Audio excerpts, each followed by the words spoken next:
Pemerintah Provinsi Nusa Tenggara Timur berhasil meraih rekor muri melalui parade tenun terbanyak di Indonesia. Parade yang menampilkan ratusan jenis kain tenun dari seluruh daerah di NTT ini menjadi bukti kekayaan budaya dan komitmen pelestarian tradisi. Berikut informasi selengkapnya untuk Anda. Pemerintah Provinsi Nusa Tenggara Timur mencetak sejarah dengan meraih rekor muri dalam kategori parade tenun dengan jenis dan asal daerah terbanyak di Indonesia. Parade ini berlangsung meriah di Kota Kupang diikuti lebih dari 7.000 peserta yang menampilkan ragam tenun di 22 kabupaten yang memiliki ciri khas tersendiri di NTT. Penjabat Gubernur NTT dalam sambutannya mengapresiasi masyarakat yang turut berkontribusi menjaga dan melestarikan tenun sebagai identitas budaya. Ia juga berharap penghargaan ini dapat memotivasi generasi muda untuk terus mencintai dan mempromosikan budaya lokal ke tingkat nasional bahkan internasional.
Dengan diraihnya rekor muri ini, NTT semakin menunjukkan jati dirinya sebagai daerah yang kaya akan budaya dan tradisi.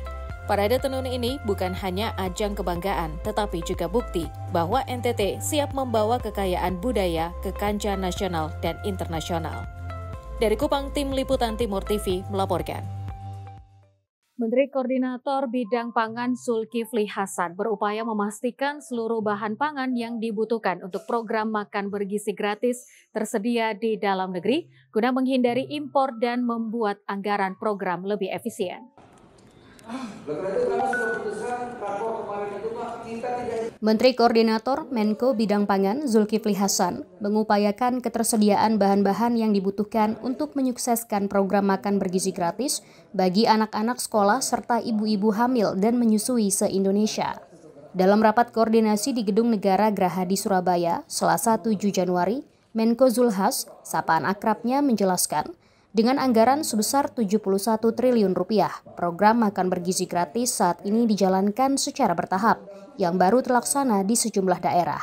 Targetnya pada bulan Juni mendatang, ada tambahan anggaran sebesar 140 triliun rupiah, sehingga program makan bergizi gratis dapat dilaksanakan secara merata bagi anak-anak sekolah serta ibu-ibu hamil dan menyusui di berbagai penjuru tanah air.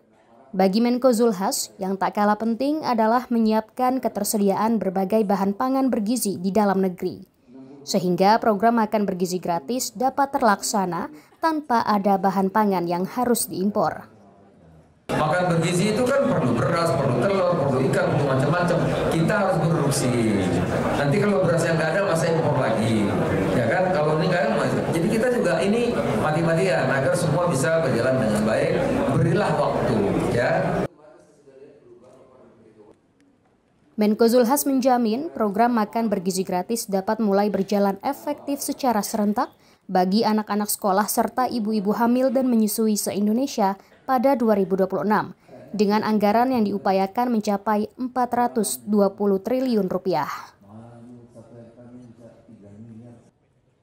Dari Surabaya, Jawa Timur, Hanif Nasrullah, Kantor Berita Antara, mewartakan.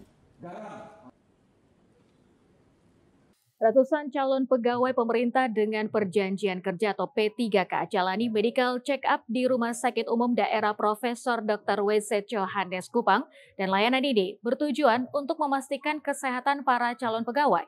Berikut liputannya untuk Anda.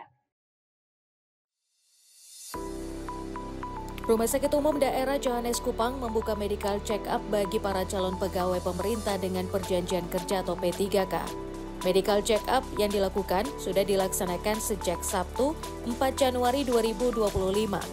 Pemeriksaan ini menjadi salah satu persyaratan wajib sebelum resmi diterima sebagai pegawai. Dalam proses ini, para calon pegawai menjalani serangkaian pemeriksaan kesehatan menyeluruh untuk memastikan kelayakan fisik dan mental mereka dalam menjalankan tugas di instansi pemerintahan. Untuk kesehatan fisik, seperti penyakit dalam, sedangkan pemeriksaan yang lainnya adalah kesehatan jiwa dan juga narkoba. Salah antara loket yang melayani pasien yang datang berobat dan tugas loket yang melayani teman-teman mencari P3K, sehingga prioritas pelayanan kesehatan tetap berjalan dengan baik, orang sakit tetap dilayani, walaupun kadang-kadang ada sedikit hambatan dan kendala karena situasi dan kondisi. Layanan ini ditujukan untuk memenuhi persyaratan kesehatan bagi calon P3K sesuai dengan standar yang ditetapkan. Terlihat para peserta mengantri berdesak-desakan, menunggu giliran untuk didaftar dan diperiksa, sehingga situasi kurang kondusif. Para calon peserta kelelahan akibat menunggu. Yang baru datang itu mereka kalau di atas penghimpunannya mereka dari atas baru ke bawah, sehingga mekanismenya itu sangat kurang. Jujur sebagai kita yang memang baru transportasi itu sangat kecewa, karena kita yang datang dari pagi itu cuma saja karena kita datang hanya untuk duduk dan terapi dan penuh di rumah sakit saja. Semua calon pegawai pemerintah dengan perjanjian kerja diharapkan membawa semua dokumen persyaratan yang ditentukan agar semua proses medical check-up dapat berlangsung dengan kondusif. Dari Kupang, Tim Liputan Timor TV melaporkan. Persatuan Sepak Bola Indonesia atau PSSI memberikan kado tahun baru dengan menunjuk pelatih baru. Informasi selengkapnya akan hadir sesaat lagi. Tetaplah bersama kami.